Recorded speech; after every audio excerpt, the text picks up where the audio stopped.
بسم اللہ الرحمن الرحیم۔ السلام علیکم ورحمۃ اللہ وبرکاتہ۔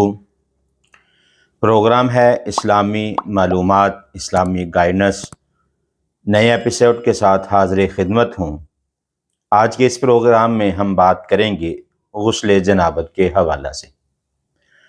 غسل جنابت ایک مسلمان کے لیے انتہائی ضروری ہے۔ یہ علم کہ جس کے متعلق نبی مکرم جناب محمد رسول اللہ صلی اللہ علیہ وسلم نے فرمایا کہ الطہور شطر الایمان، صفائی جو ہے وہ ایمان کا حصہ ہے۔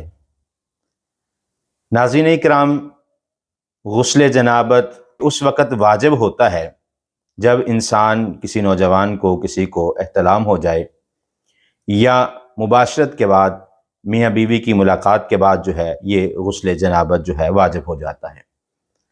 افسوس اس بات کا ہے کہ ہمارے اس معاشرے میں اکثر لوگ جو ہے غسل جنابت سے ناواقف ہیں، انہیں غسل جنابت کے طریقے کا معلوم نہیں ہے۔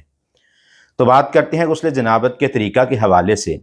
نبی مکرم صلی اللہ علیہ وسلم نے جو مسنون طریقہ غسل جنابت کا ذکر کیا ہے، جس میں سب سے پہلے آپ اپنے ہاتھوں کو اچھی طرح دھو لیں گے۔ اپنے ہاتھوں کو اچھی طرح دھونے کے بعد اپنی شرمگاہ، اس کی گرد لگی نجاست کو، اپنی شرمگاہ کو دھو کر طہارت کو حاصل کر لیں گے۔ اس کے بعد جو ہے پھر اسی طرح ہم غسل کی ابتدا کریں گے جس طرح ہم وضو کی ابتدا کرتے ہیں۔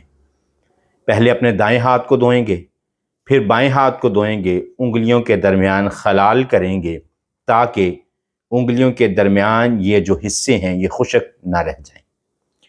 ہاتھ دھونے کے بعد منہ میں 3 مرتبہ پانی ڈال کر کولی کریں گے۔ کولی کرنے کے بعد جو ہے ناک میں پانی چڑھائیں گے۔ ناک میں پانی اس قدر چڑھائیں گے کہ یہ جو نرم ہڈی ناک کی ہے، یہاں تک پانی چڑھانے کے بعد ناک کو صاف کر لیں گے۔ ناک صاف کرنے کے بعد اپنے چہرے کو 3 مرتبہ دھوئیں گے۔ 3 مرتبہ چہرے کو دھونے کے بعد پہلے اپنے دائیں ہاتھ کو کوہنی تک جو ہے وہ 3 مرتبہ دھوئیں گے، پھر بائیں ہاتھ کو کوہنی تک 3 مرتبہ دھوئیں گے۔ اس کے بعد ہم سر کا مسح کریں گے۔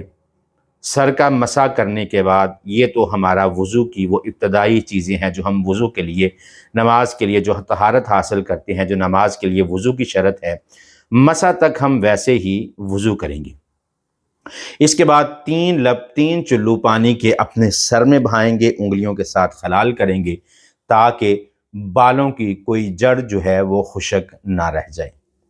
پھر اس کے بعد اپنی دائیں جانب پر 3 مرتبہ پانی بہا کے پھر بائیں جانب 3 مرتبہ پانی بہائیں گے اور پھر آخر میں اپنے پاؤں کو دھو لیں گے۔ تو یہ غسل جنابت جو ہے وہ مکمل ہو جائے گا، اور غسل جنابت کرنے کے بعد جو ہے وہ انسان پاک ہو جاتا ہے۔